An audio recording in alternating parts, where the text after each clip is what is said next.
Hey class, today we're going to be covering the topic of memory, which spans several modules. Um, Memory is the learning over time and how well that has persisted. And we're going to talk in a little bit about the processes involved in memory, encoding, storage, and retrieval, and how that works, but also why sometimes different ways that can go wrong. So you aren't going to have to know for the test any of the brain regions that are involved in any of the memory processes, even though it shows that on the screen. The point is just to know that lots of different areas of the brain are involved in encoding information, and also storing information and allowing us to retrieve that information. So it's not like there's just one specific memory area of the brain or anything like that. There's a lot of parts in the brain working to achieve those things.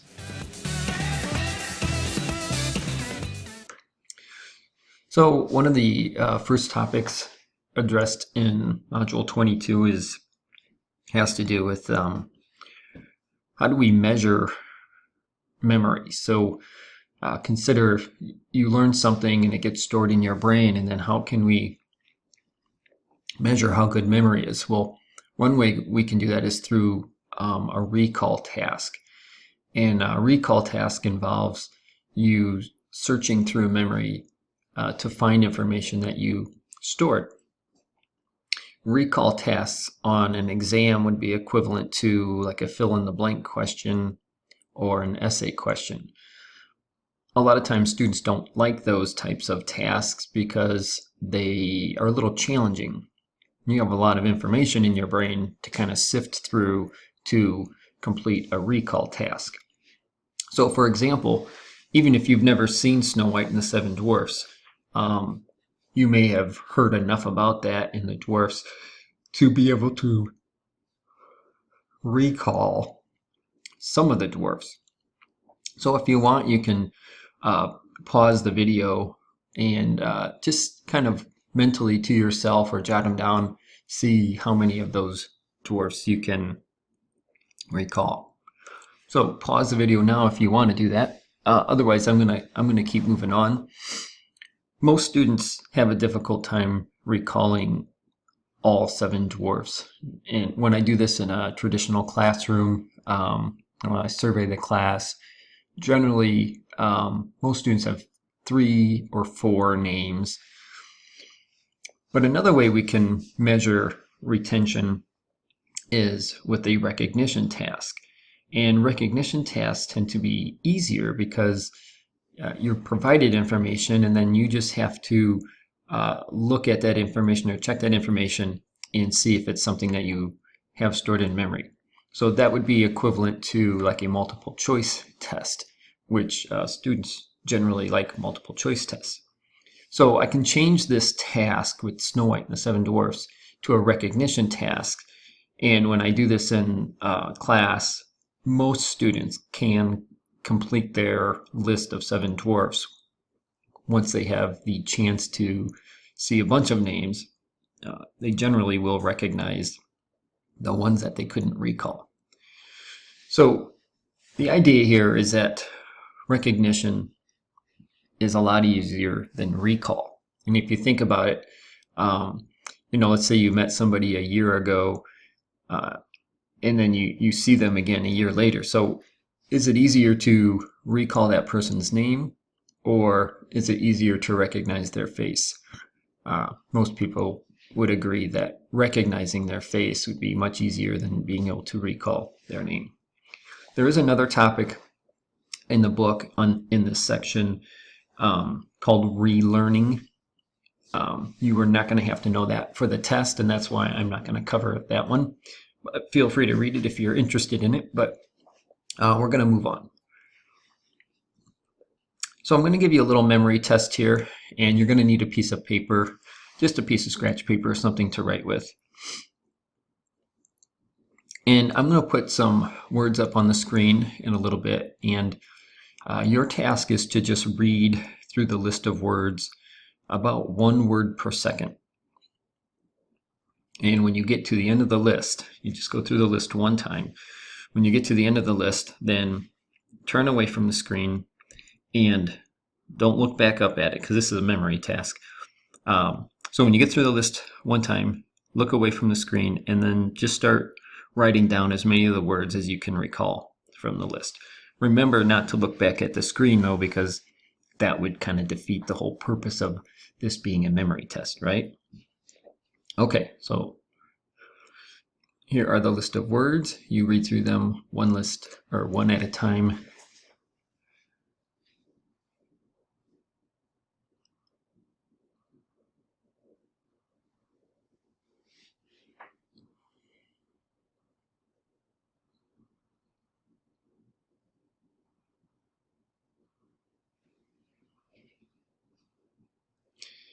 Now you can pause the video and then unpause it after you're done writing your list. Go ahead, pause it. Go ahead, pause it while you write your list.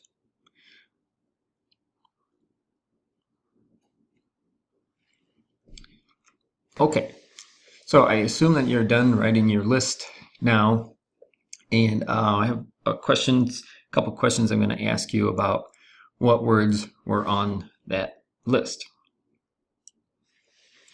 Did you write the word bed? Usually about 70 or 75% of students wrote the word bed. Did you write the word sleep?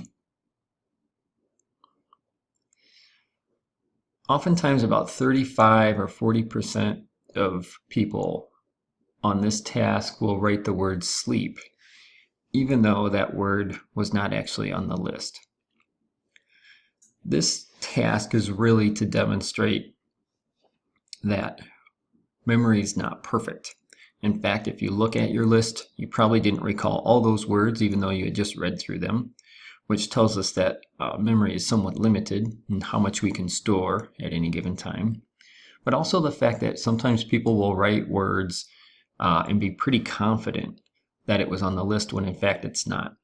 And one of the reasons for that with this task, why do some people write the word sleep, for example, is that all these words have to do with the topic of sleep. And when we store information in memory, we store it in an associated manner. And what I mean by that is we categorize information in memory. So along with all of the words you see on the screen are other related words like sleep.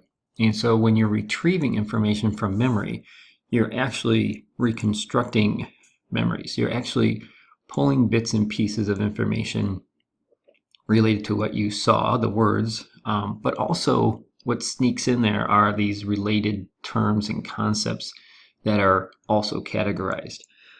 This is why those like word association tests, if I were to tell you to name the first thing that pops in your head when I say the word furry, most people will say animal or dog or cat. Nobody ever says bottle. Nobody ever says paper. The things that we recall immediately are those things that are stored in memory in an associated way. So I don't really care how many words you got correct. That wasn't really the purpose of this activity. It was really just to show that memory is distorted. Sometimes we recall false memories, like the word sleep. If you recalled that and you were confident, that would be a false memory.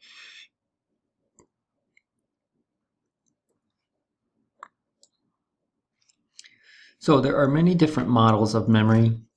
I had no idea how many models of memory there were until I was in grad school and I took a course on memory. And most of us probably are familiar with the standard short-term and long-term memory terms. But there's lots of models to explain really specific things about memory. And then there's some models that are kind of explain the general processes. When we're going to look at two models here, This one is referred to as the information processing model, and it comes from the cognitive perspective in psychology, and it views memory, some memory processes is almost like the way a computer processes information. So first part of this memory model is encoding, which means we have to get the stimuli from our external environment encoded in a way that the brain can process. So we talked earlier in the semester about neurons communicating with each other by way of chemical messages, right, through neurotransmitters. And those chemical messages are how the brain encodes visual information and auditory information and all kinds of things, right? We don't actually, our brain doesn't see light waves.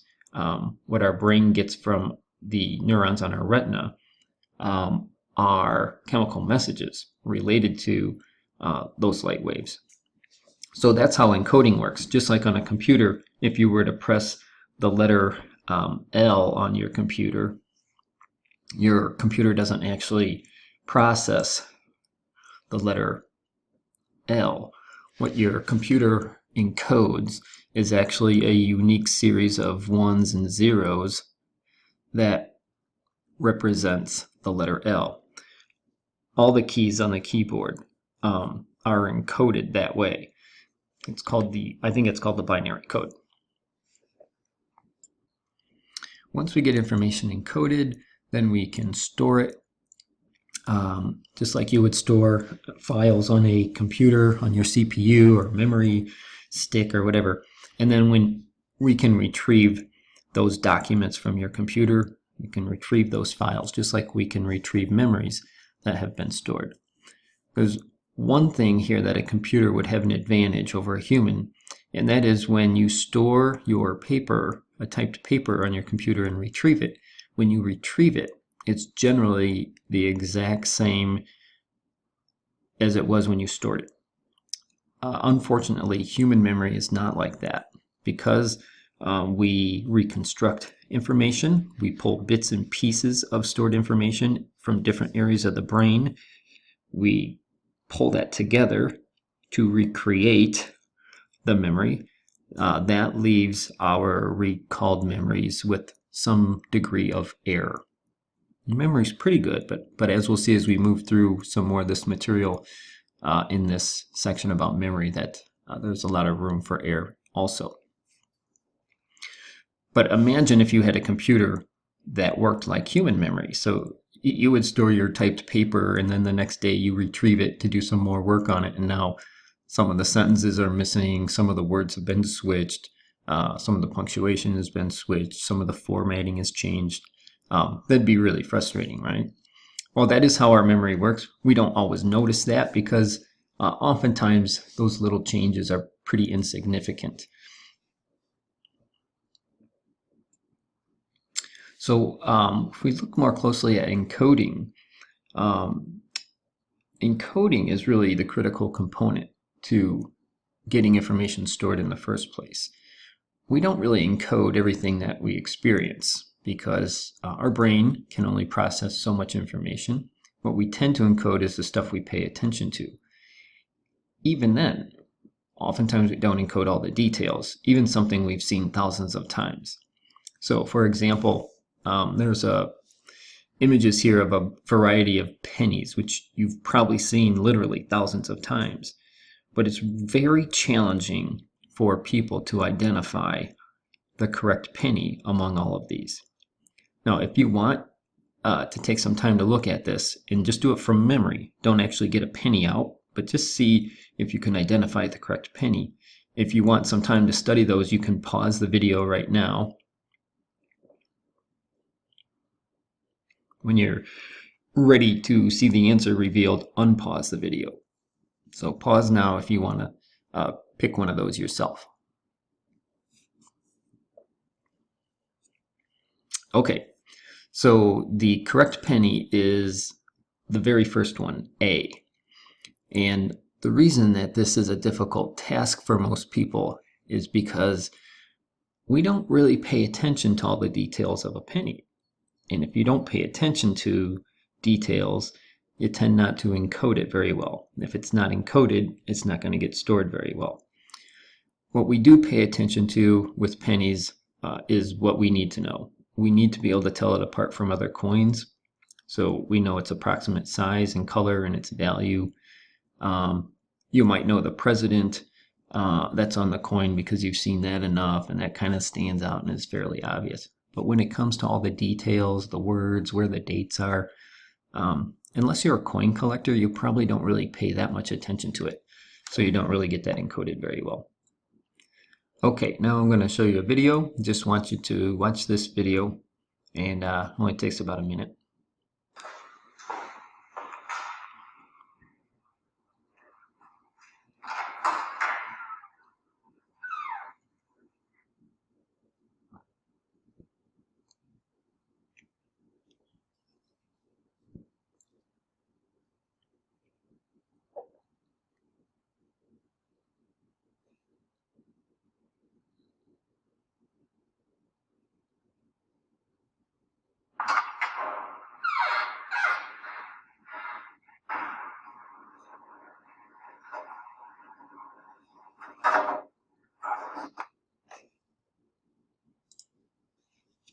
All right, so now you get to take an eyewitness identification test, see if you can pick that person out of a lineup.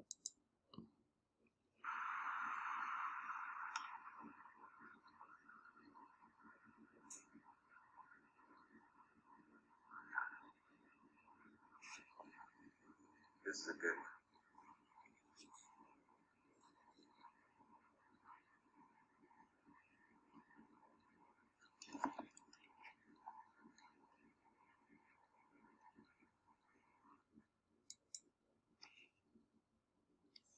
And if you want to see them a little bit more, those are your suspects. So which one do you think was the guy who was caught planting that bomb and putting it down the air shaft? Well, when I do this in class, there are quite a variety of answers. Generally, I think the guy in the top row in the middle gets the most votes, followed by the guy on the lower right corner, the bottom row on the right end. But in fact, none of these are the suspect. So people have a difficult time based on memory identifying suspects. And one of the reasons eyewitness identification is actually pretty difficult is because of the encoding issue. We don't really have time to encode all the details.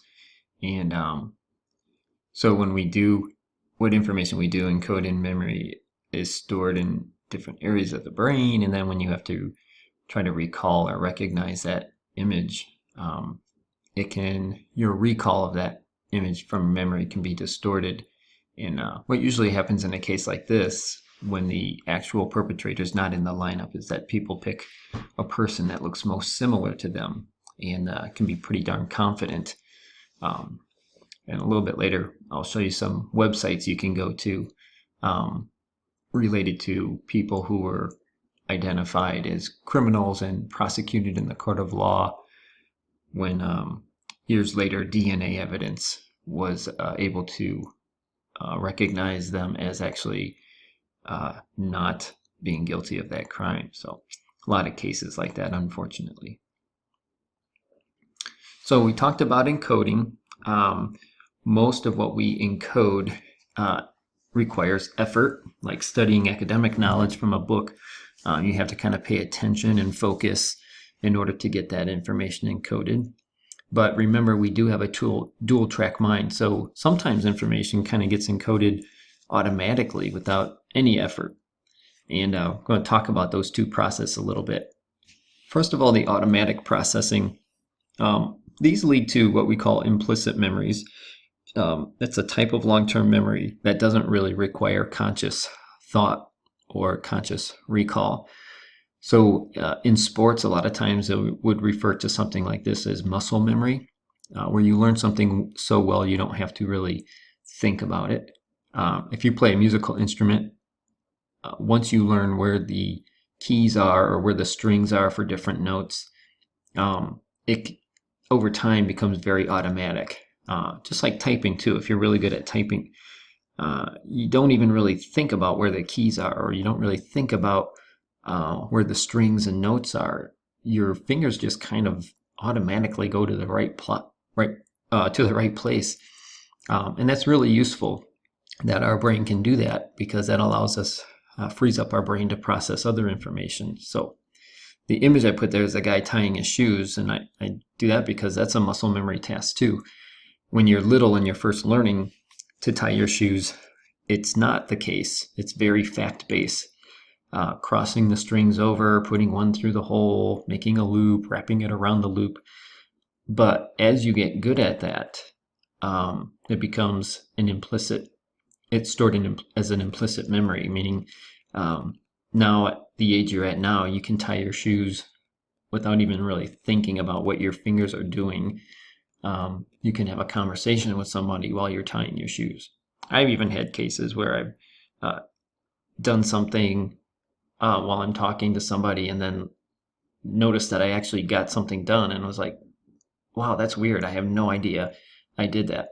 I do that all the time, actually. When I back out of our driveway, I close the garage door when I get out on the driveway, and it's such a habit that I don't even remember closing the garage door, pushing the button. And usually as I take off, I have to actually look to see if the garage door is down, because I never remember pushing the button. It's just part of this, process, a habit. Those kinds of things are all processed automatically. So I have some examples on the screen here of things that get stored as implicit memories. Remember, classical conditioning, those are involuntary or automatic responses, things you don't even think about. When you are faced with a certain stimuli, it can automatically elicit a certain response without even thinking about it. So by and large, though, a lot of stuff, most of the stuff that we get stored in memory, we have to get it encoded, and it takes effort. So we call that effortful processing. And so just like reading a book, if you daydream while you're reading a page in your textbook, you can get to the end of the page and have no idea what you read. I think every college student has experienced that from time to time. And the point is, even though you read every word, you didn't really get it encoded in memory because you weren't paying attention to it. So that's one of the challenges facing college students, especially if you're taking a course that isn't interesting to you and it may be difficult to pay attention, is figuring out a way to keep yourself focused. So this information that requires effort and attention and focus, a lot of this would be fact-based information, and those would be stored as what we call explicit memories. So a little later we'll look at this again when we go over long-term memories. So the other model of memory, we just talked about one, which was encoding, storage, and retrieval. This model of memory is a famous model by Atkinson and Shiffrin, and this is kind of a general model that explains how memory seems to work and different ways that memory gets stored. And I'd like to go over this as a whole model because the textbook has it broken up a little bit into sections, and I don't feel like the textbook really covers long-term memory very clearly. So I want to just go over this process. In this model of memory, there are three storage areas. Sensory memory here, short-term or working memory here, and long-term memory. And the sensory memory is a very, very brief storage component. everything you hear and see is stored in sensory memory for visual information is stored for a split second. Auditory information is stored for up to 4 seconds here. Only the stuff we pay attention to will actually transfer to short-term or working memory. Most of the other things that are going on around us are going to be forgotten. That's a really bad arrow. I don't know why I started drawing with my mouse instead of my little pen, but anyway, so most of this stuff is going to be lost because we're not paying attention to it. If sensory memory is kind of hard for students to understand sometimes, so but if you think about this, like when you're taking notes in class, sometimes after your teacher gets done, ends a sentence, you still kind of hear the last couple words in your brain. That would be the auditory or echoic memory, as it's sometimes called. The visual information, though, lasts even briefer, only a split second. And you can demonstrate that, though. It's hard to understand why a memory could only last a split second. But the stuff you're paying attention to, remember, will go into working or short-term memory. And even though visual information only lasts a split second, and that's hard for students to understand, but you can demonstrate that if you take your pen or pencil and wave it in front of your face really fast. And when you do that, you should see a blurred image. What causes the blur is the very brief storage of your pen or pencil in those various places as it's moving through space. That blur ends or disappears within a split second, right? And so that blur, though, is just really your sensory memory, the split second storage of the visual stimuli around you.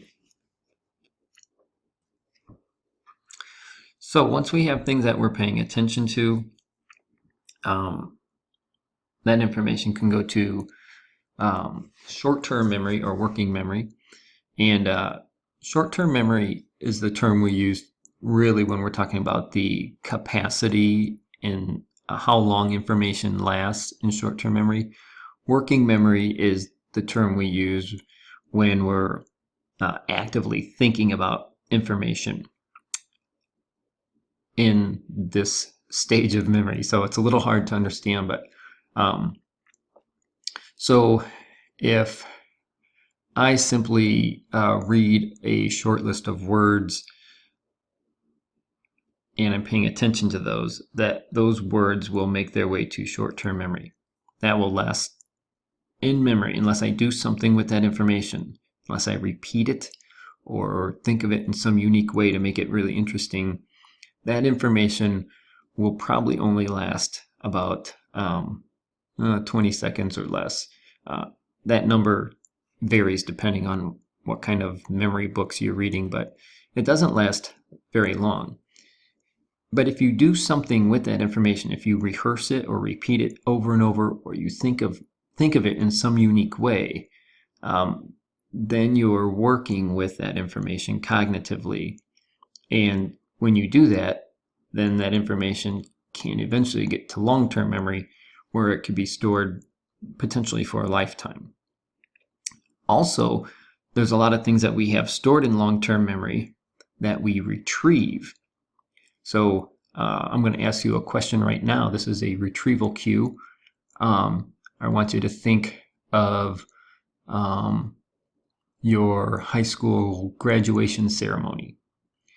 And by asking that question, you've probably just searched long-term memory for that information and retrieved that.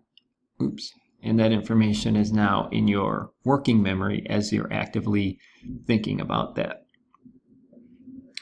So there's a lot of stuff we can get in long-term memory. We don't even know for sure what the capacity for that is, because there's so much stuff in long-term memory that we don't even know what's in there unless something prompts us to retrieve it. So unless there's a retrieval cue. So just to kind of review a little bit here, the sensory memory is the initial sensory experience that gets stored less than 4 seconds. Visual information is typically gone in a split second, but up to 4 seconds, I suppose. The information that you pay attention to will move on to the next stage called short-term or working memory. Most of the other stuff will be forgotten.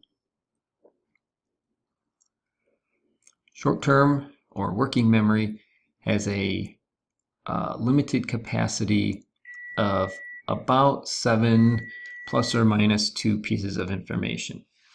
And now I learned that all the time in college, in a bunch of courses I had and textbooks, and I always just kind of took that at face value, that short-term memory has a limited capacity. But I think at one point when I was in graduate school, I really kind of thought about what that meant, and it didn't make sense to me. The reason it didn't make sense to me is because a teacher could speak a sentence in class with, like, let's say 15 or 20 words, and I would understand the whole sentence. It's not like I only understood the first 7 words and then, couldn't process the rest of it. So I got kind of confused about really what this 7 plus or minus 2 pieces of information means. And so I had to check into that more out of curiosity. And what this really applies to, 7, give or take a couple pieces of information, it really has to do with information that's new to you and information that's not meaningful. So if it's something that you have stored in long-term memory already, for example, well, then you can work with a lot more information. For example, we have the alphabet stored in long-term memory. And the alphabet, we can retrieve 26 bits of information and think about that and recite the whole thing. But that's different because that's not new information. If you were to teach somebody the alphabet for the first time and you read all 26 letters, how many letters would you expect that person to recall after the first time hearing them? Probably about 5. And that's what this 7, give or take 2 pieces of information is referring to. It's information that's new and not meaningful in some way to you. So I want to demonstrate that because I always think that this is a fun task that I do in class. And I'm going to read you a series of 5 numbers. And I want you to write the 5 numbers down when I say go. And then I'm going to pause a little bit and give you time to write it down. And then I'm going to move to a 6-digit number and then a 7-digit number, etc. And you'll see by the time we get to 7 and 8 digits, it's actually pretty challenging. So this demonstrates the short-term memory capacity of about 7, give or take a couple pieces of information. All right, so get ready to write when I say go. The first number is 23906. Go. The next one, 139364. Go. The next one, 816478. Go. The next one, 2370146. Go. So for most students, 8 digits is too much. Like, most students start flip-flopping numbers and forgetting some of the numbers. This is the 9-digit number, which is, for most people, is pretty much maxing out short-term memory capacity. 792107696. Go. Again, for most of you, it's also probably pretty challenging. So if you want to check your answers, you can just rewind this video a little bit and kind of go back over those. But that's kind of the idea here, is that if information is completely novel or new to us in some way, short-term memory can only handle so much of that, right? Now, if I gave you the 9-digit number and it happened to be really similar to your like Social Security number, something maybe you have stored in long-term memory, then you would be able to process that more easily, because then I'm giving you a 9-digit number, but you're using long-term memory to tie it into that and make that meaningful to you, right? And so that would be a little different.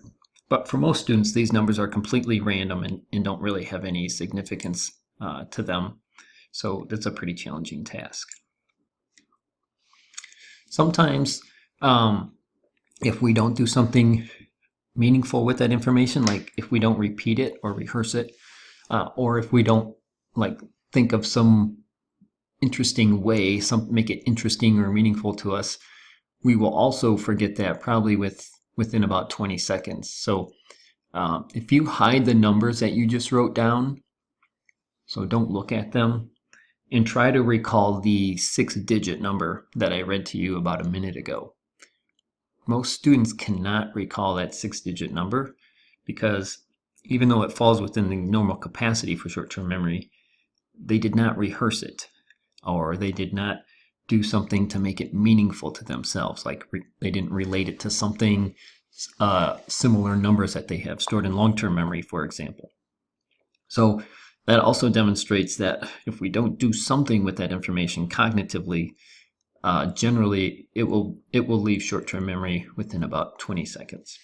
There are tricks, little things we can do to keep information in short-term memory longer, and if we do them well, sometimes they even make it their way into long-term memory. So little mnemonics, for example, if you might have learned a lot of these in school. Please excuse my dear Aunt Sally. Please excuse my dear Aunt Sally. That's a memory trick, a little phrase that's kind of easier for people to remember.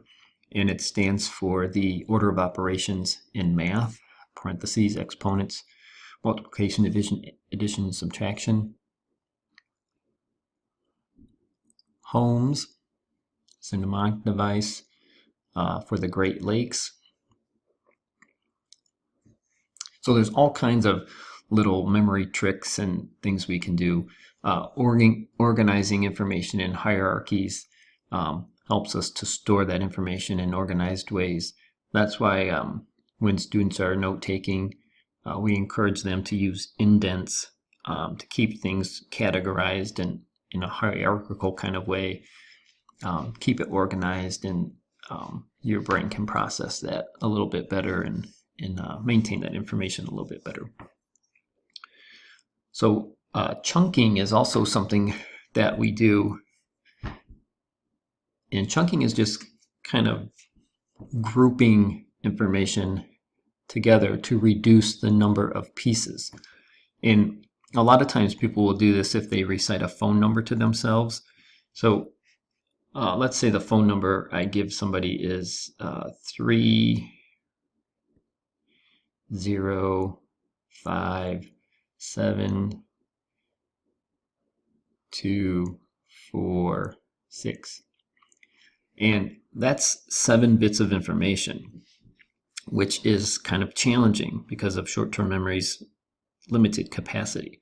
So when people recall that, repeat it to themselves, oftentimes they'll use chunking, and they'll repeat that as 3057246.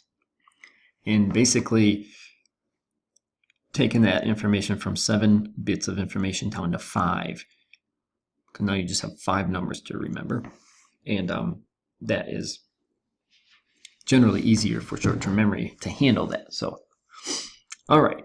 So another thing we can do with information in short-term memory is to relate it to something that you already have stored in long-term memory. And when I got my debit card years ago, there was a PIN number that had been assigned, a 4-digit PIN number, and I thought, how am I going to remember that PIN number? It's not like I'm using this constantly every day. And I knew like early on, until I got that stored well in memory, that it might be easy for me to forget that information. So I took the 4 numbers and I thought of 2 famous football players who had those numbers on their jersey. And then, so all I had to do then to remember my PIN number was to use long-term memory and recall those 2 famous football players, and then the jersey numbers that were stored with that information in long-term memory. So I used something I already had stored in long-term memory to help me process that information. So my PIN number was here when I first got it. I related it to something I had in long-term memory, and then was able to keep that stored in long-term memory because of that. So,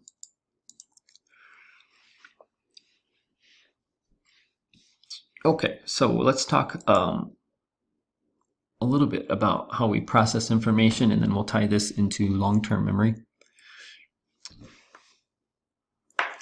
When we're thinking about information or processing it and encoding it, sometimes we encode information at a very shallow level, which makes it difficult to store it well.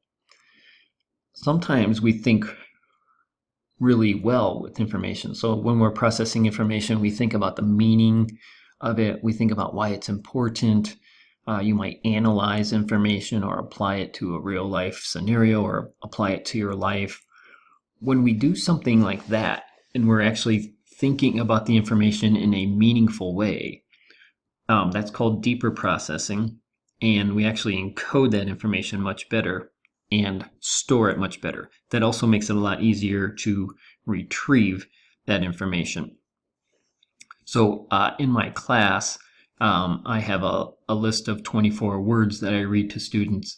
The students are given different instructions for what they're supposed to do when they hear that word, and then generally the group that processed the information more meaningfully recalls about twice as many words. It's a pretty significant number because they're processing the information, the meaning of the words, where the other group is doing something much more shallow. I'm not going to say what that is because I have a task similar to that for this class, and you should get some information about that in Blackboard. So if we look at the types of long-term memory on this slide, we mentioned that sometimes information is processed automatically. Oops, pardon. Sometimes information is processed automatically, and we said that those lead to implicit memories. And here are some examples of implicit memories.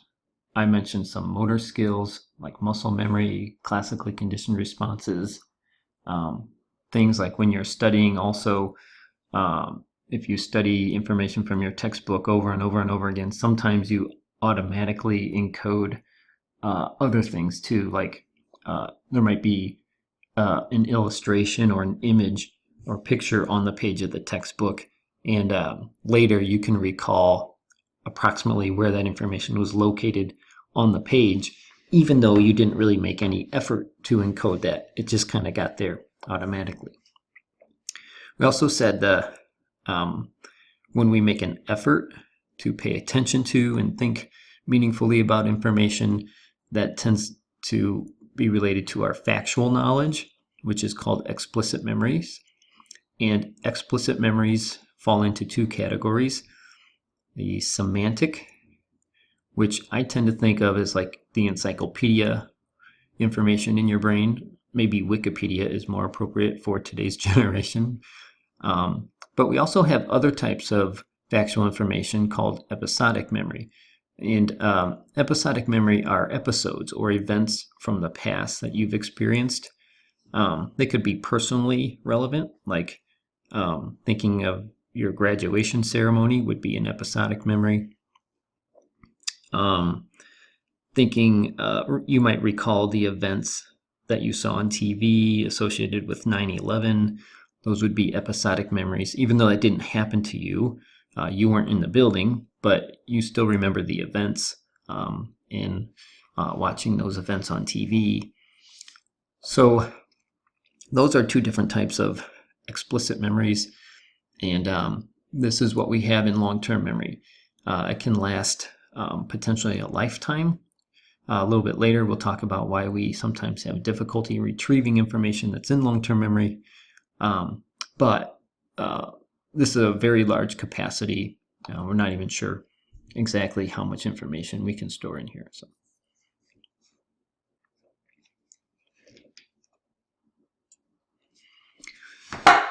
So Module 23 talks about memory retrieval. And this is just one part of learning. As you see there, we pay attention to information, we can get it encoded, we can store it, and then we have to be able to retrieve it. And this module addresses some of those retrieval topics. One thing we know is that you can prime your memory to help you retrieve information. So as you see on the screen, hearing the word rabbit later when asked to spell hare, which could be spelled two different ways, people are more likely to spell it H-A-R-E, as in terms of the hare, in terms of a rabbit, rabbit type hair, whatever you call it. I don't know, that's weird, but because rabbits have hair or fur too. So, but you get the idea here, that these things we experienced earlier can subconsciously prime us to retrieve related information. And that's what it's called. It's called priming. Sometimes when we learn information and we're in a certain physical context or physical environment, as we're learning that information, we are also encoding, maybe at an unconscious or automatic level, we're also encoding other information about the environment.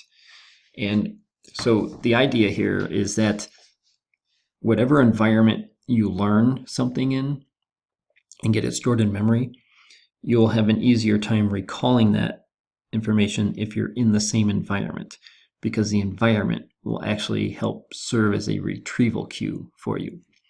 So this was an interesting experiment where they had people learn a list of words. Some of the people learned the list of words underwater, and some of them learned the list of words on land. And then later they were asked to recall as many words as they could. And words heard underwater were better recalled when the people were underwater. Words that people learned when they were on land were better learned when they were on land.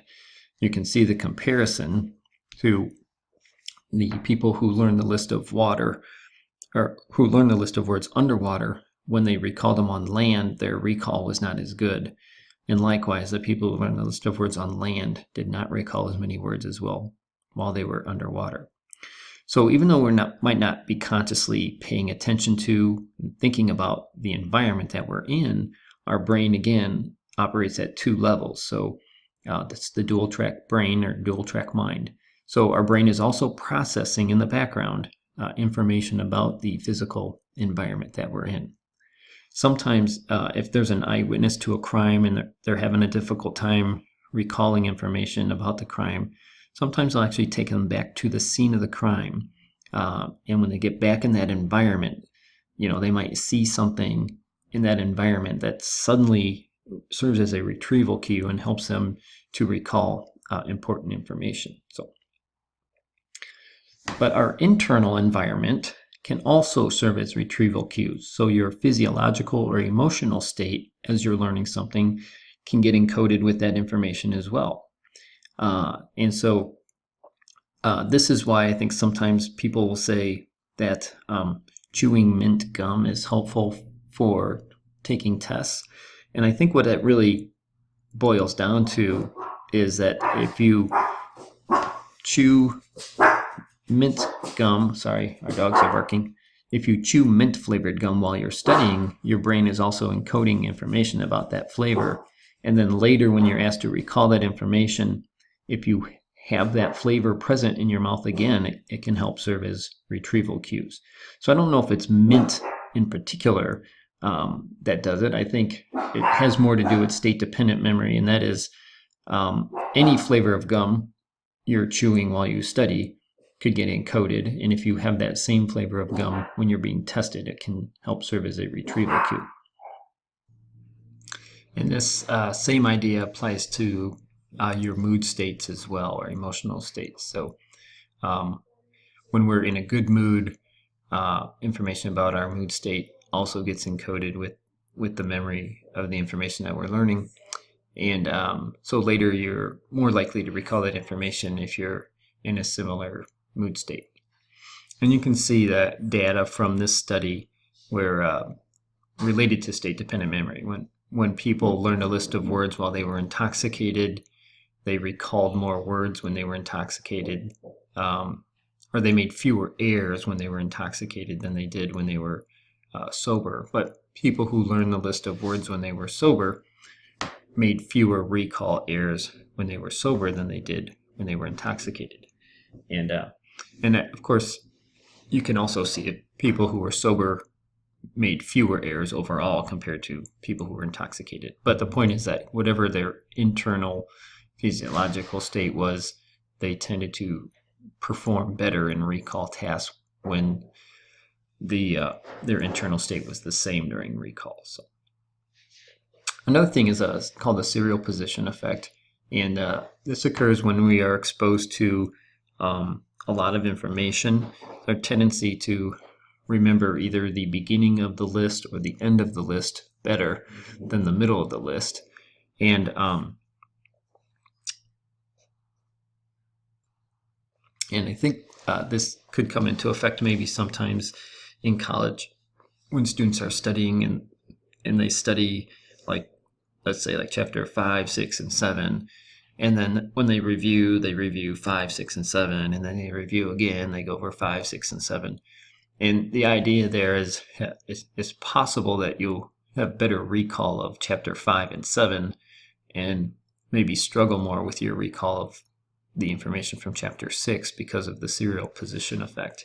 And so I don't know how big of an impact that has in college, quite honestly, but I guess one thing you could do if you're studying things in a sequence like that is to change the sequence up each time you review. Just like if you're studying with flashcards, shuffle your cards up and really challenge your memory to encode that in different positions as in terms of the sequence anyway.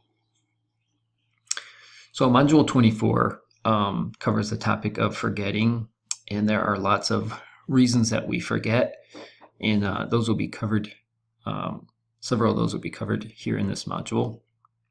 One of the reasons we forget is due to encoding failure, which means we didn't really get the information encoded very well to begin with, and therefore we have difficult time recalling or retrieving that information. So there's a lot of things, just like, trying to identify the correct penny like we did earlier. We don't really encode all that information. So then it makes it difficult to recognize the correct penny because we're not really sure what all information is on the penny and where it's located.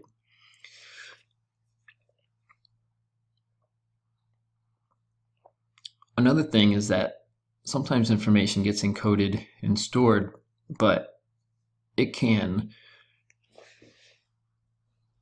kind of decay over time. And this is really relevant to academics in college or any school situation where you study a bunch of information for a test and you retain it pretty well in long-term memory, long enough to take the test. But over time, the retention tends to drop pretty rapidly within the first couple days. And this is why I always think it's important for teachers when students take tests and quizzes is to get them feedback quickly, because I had classes in the past where we took a test and then we didn't get it back for like an entire week. Well, 7 days later, you've already forgotten a lot of that information. It's decayed.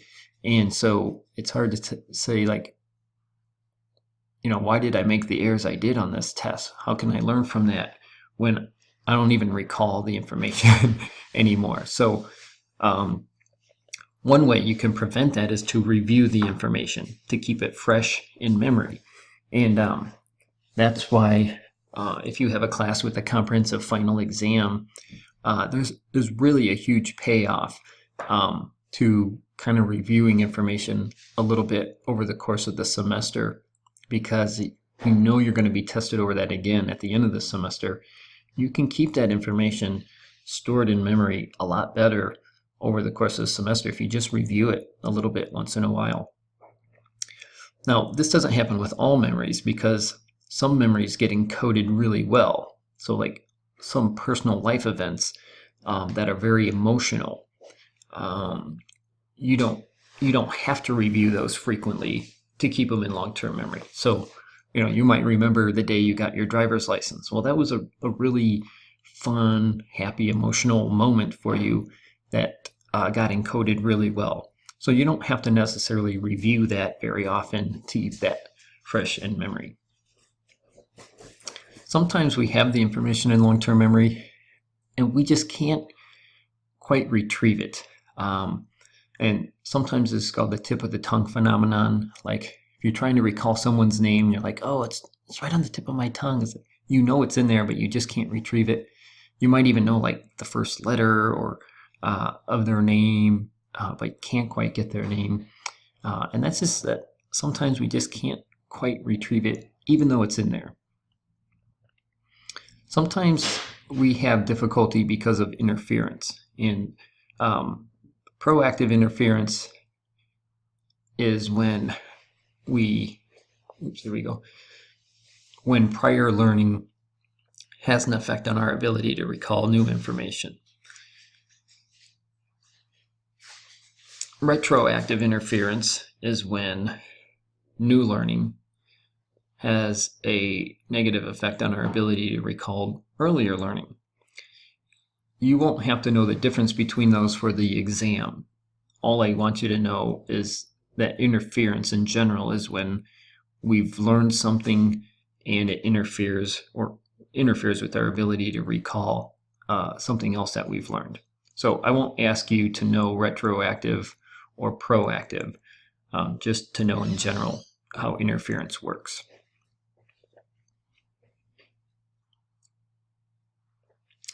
Sometimes we're motivated to forget things, particularly traumatic events.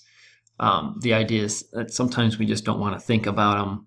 But there's also this idea that comes from the psychodynamic Freudian theory that sometimes events are so traumatic that we can't really handle them very well, our psyche. And so subconsciously, the information is repressed or pushed into a part of the unconscious so that you don't have any recollection of the event. And there are lots of cases over the years, some of them kind of famous cases, where people go to therapy as adults because they're depressed or something. And in the course of therapy, they begin to have these recollections of things that happened in their childhood that they had no recollection of at that point in their life. And the idea is that these repressed memories were recovered from the unconscious, and that could be the root of some of your adult depression or something like that.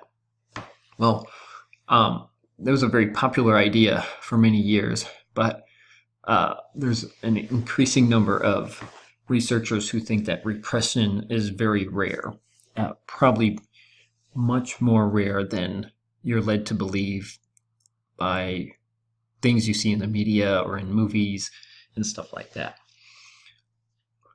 This is certainly a possibility, but probably not that common. One thing I would add to this is we know for sure from research that using hypnosis to recover repressed memories from the unconscious is a big no-no. That information would not be allowed in the court of law in a trial, because when you are under hypnosis, you are in a very suggestible state, and it's very easy for people to create images in their mind under hypnosis of things that didn't happen. And the problem is, when you come out of hypnosis, now that image that you created, that you imagined under hypnosis, is actually stored like a real memory, and it can even have all the emotional components to it that a real traumatic memory would have. And there were a lot of cases in the 80s and early 90s of people going under hypnosis to retrieve repressed memories, and a lot of memories involving satanic rituals and sexual abuse and all kinds of stuff. And those really all panned out to be false memories that were created under hypnosis. So we don't use hypnosis to retrieve memories in psychology. And quite honestly, a lot of those cases involved just a small handful of psychologists. Well, learn from our mistakes for sure. The misinformation effect is when information is provided to us that distorts our memory or affects how we recall information. And Elizabeth Loftus did an interesting experiment. Well, she's a memory researcher, one of the most famous memory researchers, particularly with memory errors. And she's done a lot of really cool experiments that demonstrate how malleable memory is and how easy it is to create false memories. One of them she did, though, with the misinformation effect, was had people watch footage of an actual car accident, and then she would ask some of them how fast the cars were going when they hit each other, but other observers were asked how fast the cars were going when they smashed into each other. And so just changing the word in the sentence from hit to smashed produced the people who heard the word smashed gave much higher estimates of speed at the moment of impact. So she kind of like put into their head, by using the word smashed, that these cars were traveling at a high rate of speed, and people actually recalled the cars as traveling faster than they did. I believe those people also were more likely to recall seeing broken glass on the ground, which in the video there was no broken glass on the ground, things like that.